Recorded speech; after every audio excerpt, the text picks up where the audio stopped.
Hello everyone, आप सबको मेरा नमस्ते and I hope all of you are doing well.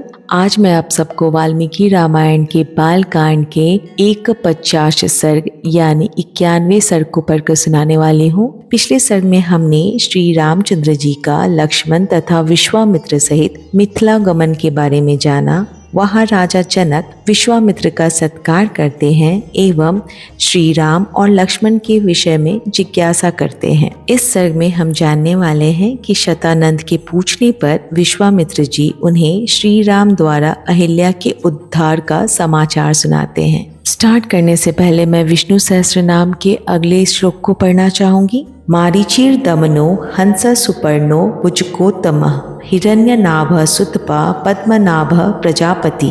अर्थात मारीची जो तेजस्वियों के तेज रूप हैं, दुष्टों का यम आदि रूप के दमन करने वाले हैं, ब्रह्मा जी को वेदों का ज्ञान कराने हेतु हंस का रूप धारण करने वाले हैं, सुंदर पंखों वाले गरुड़ स्वरूप हैं, समस्त सर्पों में श्रेष्ठ शेषनाग रूप हैं, अपनी नाभि में ब्रह्मांड को रखने वाले हैं, नर नारायण रूप से सुंदर तपशाली हैं, संपूर्ण प्रजा के पालन करने वाले हैं, ऐसे भगवान विष्णु हैं। तो स्टार्ट करते हैं 150 सर्ग। शतानंद के पूछने पर विश्वामित्र का उन्हें श्री राम के द्वारा अहिल्या के उद्धार का समाचार बताना तथा शतानंद द्वारा श्री राम का अभिनंदन करते हुए विश्वामित्र जी के पूर्व चरित्र का वर्णन। परम बुद्धिमान विश्वामित्र जी की यह बात सुनकर महातेजस्वी महातपस्वी शतानंद जी के शरीर में रोमांच हो आया। वे गौतम के ज्येष्ठ पुत्र थे।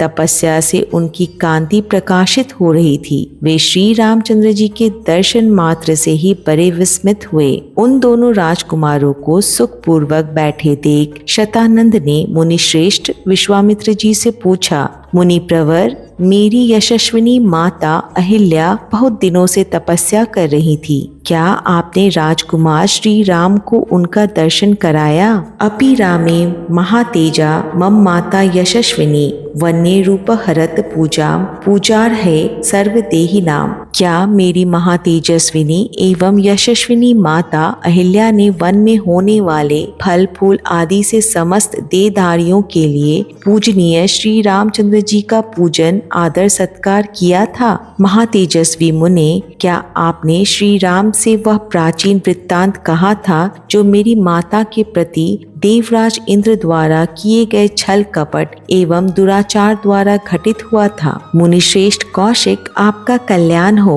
क्या श्री रामचंद्र जी के दर्शन आदि के प्रभाव से मेरी माता शाप मुक्त हो पिताजी से जा मिली? कुशिक नंदन, क्या मेरे पिता ने श्री राम का पूजन किया था? क्या उन महात्मा की पूजा ग्रहण करके ये महातेजस्वी श्री राम यहाँ पधारे हैं? विश्वामित्र जी, क्या यहाँ आकर मेरे माता पिता द्वारा सम्मानित हुए श्री राम ने मेरे पूज्य पिता का शांत चित्त से अभिवादन किया था? शतानंद का यह प्रश्न सुनकर बोलने की कला जानने वाले महामुनि विश्वामित्र ने बातचीत करने में कुशल शतानंद को इस प्रकार उत्तर दिया, मुनि श्रेष्ठ, मैंने कुछ उठा नहीं रखा है। मेरा जो कर्तव्य था उसे मैंने पूरा किया। महर्षि गौतम से उनकी पत्नी अहिल्या उसी प्रकार जा मिली है जैसे भृगुवंशी जमदग्नि से रेणुका मिली है। बुद्धिमान विश्वामित्र की यह बात सुन के महातेजस्वी शतानंद ने श्री रामचंद्र जी से यह बात कही, नरश्रेष्ठ, आपका स्वागत है। रघुनंदन, मेरा अहोभाग्य जो आपने किसी से पराजित न होने वाले महर्षि विश्वामित्र को आगे करके यहाँ तक पधारने का कष्ट उठाया। महर्षि विश्वामित्र के कर्म अचिंत्य हैं। ये तपस्या से ब्रह्मर्षि पद को प्राप्त हुए हैं। इनकी कांति असीम है और ये महातेजस्वी हैं। मैं इनको जानता हूँ। ये जगत के परम आश्रय हितैषी हैं। श्री राम, इस पृथ्वी पर आपसे बढ़कर धन्याति धन्य पुरुष दूसरा कोई नहीं है, क्योंकि कुशिक नंदन विश्वामित्र आपके रक्षक हैं, जिन्होंने बड़ी भारी तपस्या की है। मैं महात्मा कौशिक के बल और स्वरूप का यथार्थ वर्णन करता हूँ। आप ध्यान देकर मुझसे यह सब सुनिए। ये विश्वामित्र पहले एक धर्मात्मा राजा थे। इन्होंने शत्रुओं के दमन पूर्वक दीर्घ काल तक राज्य किया था। ये धर्मज्ञ और विद्वान होने के साथ एक प्रजा वर्ग के हित साधन में तत्पर रहते थे। प्राचीन काल में कुश नाम से प्रसिद्ध एक राजा हो गए थे। वे प्रजापति के पुत्र थे। कुश के बलवान पुत्र का नाम कुशनाभ हुआ। वह बड़ा ही धर्मात्मा था। कुशनाभ के पुत्र गाधी नाम से विख्यात थे। उन्हीं गाधी के महातेजस्वी पुत्र ये महामुनि विश्वामित्र हैं। महातेजस्वी राजा विश्वामित्र ने कई हजार वर्षों तक इस पृथ्वी का पालन तथा राज्य का शासन किया। एक समय की बात है, महातेजस्वी राजा विश्वामित्र सेना एकत्र करके अक्षौहिणी सेना के साथ पृथ्वी पर विचरने लगे। वे अनेकानेक नगरों, राष्ट्रों, नदियों, बड़े बड़े पर्वतों और आश्रमों में क्रमशः विचरते हुए महर्षि वशिष्ठ के आश्रम पर आ पहुँचे, जो नाना प्रकार के फूलों, लताओं और वृक्षों से शोभा पा रहे थे। नाना प्रकार के मृग, वन्य पशु वहाँ सब ओर फैले हुए थे तथा सिद्ध और चारण उस आश्रम में निवास करते थे। देवता, दानव, गंधर्व और किन्नर उसकी शोभा बढ़ाते थे। शांत मृग वहाँ भरे रहते थे। बहुत से ब्राह्मणों, ब्रह्मर्षियों और देवर्षियों के समुदाय उसका सेवन करते थे। तपस्या से सिद्ध हुए अग्नि के समान महातेजस्वी महात्मा तथा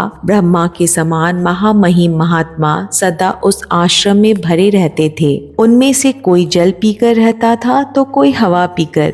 कितने ही महात्मा फल मूल खाकर अथवा सूखे पत्ते चबाकर रहते थे। राग आदि दोषों को जीतकर मन और इंद्रियों पर काबू रखने वाले बहुत से ऋषि जप होम में लगे रहते थे। वालखिल्य मुनिगण तथा अन्यान्य वैखानस महात्मा सब ओर से उस आश्रम की शोभा बढ़ाते थे।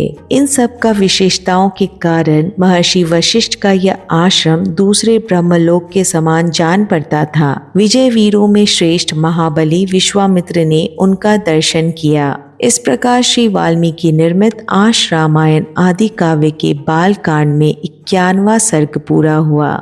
जय श्री राम।